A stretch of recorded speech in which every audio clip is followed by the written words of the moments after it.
My name is Ben Twilliger. I'm the Executive Director of the Eudora Area Historical Society. And the building at 700 Main Street is one of the oldest and most historical buildings in Eudora. We believe it was built around the year 1897 by a man named Charles Lutholtz, who was one of the leaders in the Eudora community in the 1800s, and it was originally home to the Kaw Valley State Bank. It was home to the Kaw Valley State Bank on the first story up until about 1962, and then they built the new Kaw Valley State Bank building in 1962, and so the bank moved down to the new building at 739 Main Street.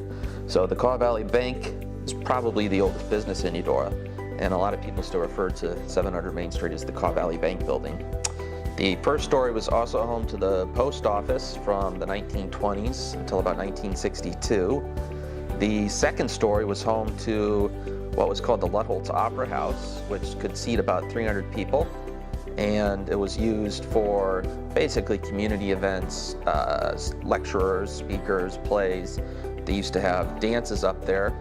Second story was also home to the first movie theater that was ever known to exist in Eudora in the late 19-teens. When that building was built, it was probably the largest and grandest building in downtown Eudora. As far as I know, there's no evidence of any tunnels in the basement of that building.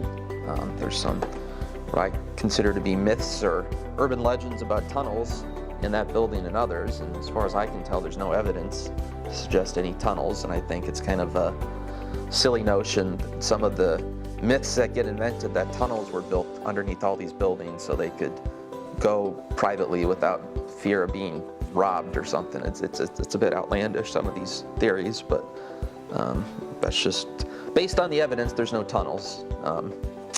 There was the Ziesness shoemaker shop was located in the basement of the building for a good part of the 1900s. It's been home to a lot of other businesses over the years, and of course the second story is used as a private residence today.